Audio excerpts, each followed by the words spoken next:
नमस्कार मेरे किसान साथियों, आज खड़े हम स्वामी केशवानंद कृषि विश्वविद्यालय बीकानेर।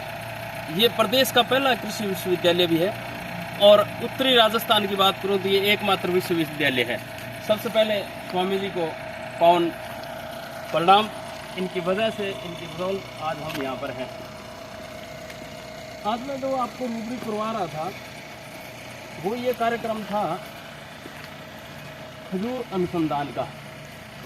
खजूर अनुसंधान का लगभग यहाँ पर 1984 से 87 के आसपास का काम चल रहा है। ये खजूर फार्म है। यहाँ आपको बहुत बड़े बड़े पौधे मिलेंगे, मिसकावी, खतरावी, हल्लावी, बहुत सारी वैरायटियाँ लगी हुई है। मेरे बहुत सारे साथी कह देते हैं कि यहाँ से पौधे मिलते हैं। बिल्कुल यहाँ कोई पौधों का पहचान नहीं होता। ये एक इंटीग्रेटेड योजना थी जिसको ऑल इंडिया इंटीग्रेटेड स्कीम बोलते हैं, अखिल भारतीय अनुसंधान परियोजना बोलते हैं। उसका एक हिस्सा था। लंबे टाइम तक अनुसंधान हुआ। अब ये तो मुझे नहीं पता यहाँ क्या अनुसंधान हुआ, किस तरह का हुआ, पर अल्टीमेट इतना मुझे पता है कि यहाँ जो वैरायटियाँ थी वो बहुत ज़्यादा कामयाब नहीं रही। उस समय बोला जाता है कि यहाँ पर ड्रिप और पौधे भी साइप्रस से या कई बार विदेशों से मंगा करके अनुसंधान के लिए लगाए गए थे। अनुसंधान के परिणाम क्या रहे वो मुझे नहीं पता। मेरा आपसे रूबरू करवाने का मतलब था कि किसानों को गलत जानकारी मिलती है। अगर इन वैरायटियों के बारे में जानना है तो कृषि विश्वविद्यालय इसका जवाब देगा। मैं आपके साथ टिश्यू कल्चर की वैरायटियों की बात करता हूँ कि टिश्यू कल्चर की वैरायटियाँ ये विश्वविद्यालय तैयार नहीं करता। मैं आगे आगे आपको दिखाता हूँ कि इस विश्वविद्यालय का फार्म कितना बड़ा है और टिश्यू कल्चर की लैब कितनी बड़ी है। तो मैं आपको बता रहा था कि ये खजूर अनुसंधान के अंदर अखिल भारतीय शुष्क क्षेत्र फल समन्वित अनुसंधान परियोजना है, ये ICR की। तो ICR की इस योजना के अंदर ये date palm research centre develop किया गया था। इस डेट पाम रिसर्च सेंटर का काम था कि बहुत सारी वैरायटियों के ऊपर अनुसंधान करना, उनके बारे में वैज्ञानिकों ने किसानों को बताना, कृषकों को बताना कि खजूर का क्या महत्व है, खजूर को राजस्थान में कैसे लगाया जा सकता है, खजूर का किस तरह की योजना है।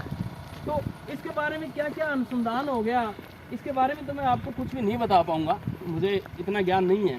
परंतु जो कुछ भी है आपके सामने, आप जब मेरे फार्म यानी लक्ष्मी खजूर फार्म से, मेरे सूरतगढ़, गंगानगर और जैसलमेर के फार्म से तुलना करते हैं तो आप लोग मुझे अक्सर पूछ लेते हो कि आप मेरे उनमें डिफरेंस क्या है। तो ये ऑफ शूट्स के पौधे हैं जो शक्कर से निकले हुए थे, ये उन पौधों का परिणाम है जो आपके सामने खड़ा है। ये कहीं भी वाइबल दिखाई नहीं दे रहे, न इनका कोई जो मेरे पौधों का भाव मिल रहा था उस प्रकार का किसी भी तरह का भाव मिल रहा है। ये आप लंबा चौड़ा एरिया देख रहे हैं, अलग अलग डिफरेंट वेराइटीज़ के, डिफरेंट हाइट्स के जो पौधे खड़े हैं, इनको भी आप देखें। बहुत बड़े बड़े भी पौधे खड़े हैं। डेट पाम किस मेथड से लगाया गया है, क्या क्या लगाया गया, कौन कौन सी कल्टीवार थी, क्या टेस्ट किया गया, ये सारी चीज़ें यहाँ पर है। परंतु आज तक ये निकल करके धरातल पर नहीं आई है।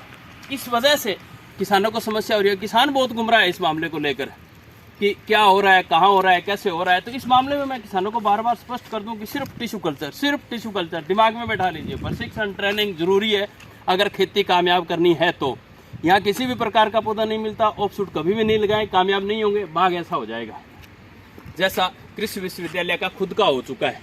अगर कृषि विश्वविद्यालय का खुद का बाग ऐसा है तो आपका खेत कैसे पैदावार देगा। एक पौधा इतना बड़ा है, एक पौधा इतना छोटा है, एक इतना छोटा है, एक पौधा बिल्कुल छोटा है। तो ये अनुसंधान होता है। अनुसंधान के अंदर प्रोडक्शन नहीं देखा जाता। किसान की जरूरत क्या है, प्रोडक्शन है कि उत्पादन क्या हो रहा है। अनुसंधान वालों का काम अनुसंधान करना है। यहाँ प्रोडक्शन नहीं देखा जाता, कीमत नहीं देखी जाती, इस अनुसंधान पे क्या खर्च हुआ ये नहीं देखा जाता। ये विश्वविद्यालय का काम है कि इस अनुसंधान से आउटपुट क्या निकलता है और वो किसानों को क्या सलाह देता है। तो इसके बारे में अब मैं आपको टिश्यू कल्चर लैब और ले चलता हूँ कि वहाँ क्या हो रहा है। तो बार बार मैं आपको दिखा रहा हूँ, ये वो टिश्यू कल्चर की लैब है कृषि विश्वविद्यालय बीकानेर की, जहाँ पर सॉफ्ट टिश्यू कल्चर के पौधे तैयार किए जाते हैं। या किसी भी प्रकार के खजूर का पौधा तैयार नहीं होता, न हार्ड टिश्यू कल्चर से खजूर का पौधा तैयार करने की किस्म यहाँ विकसित हुई है। और वैसे भी अगर मैं सरकारी आंकड़ों में बात करूँ तो इस लैब के हालात बहुत खराब हैं।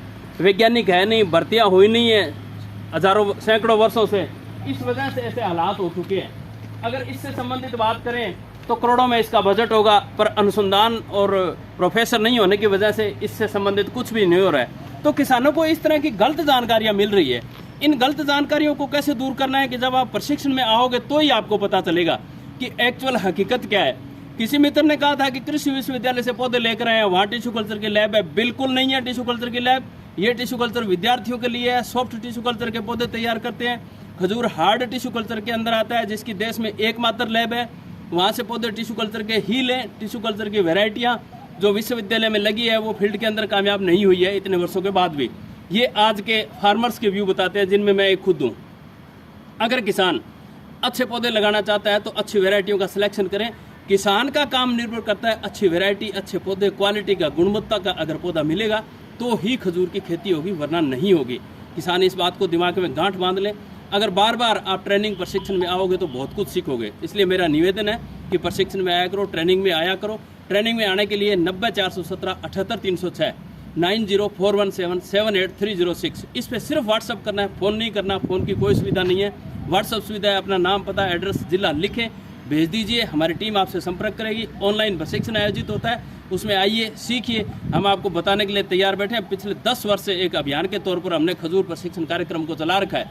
हजारों साथियों को हमें लाभ और कॉम्प्लीमेंट्स मिले हैं, तो उम्मीद करता हूँ आपको भी इस योजना का लाभ मिलेगा। जय हिंद, जय भारत, जय किसान।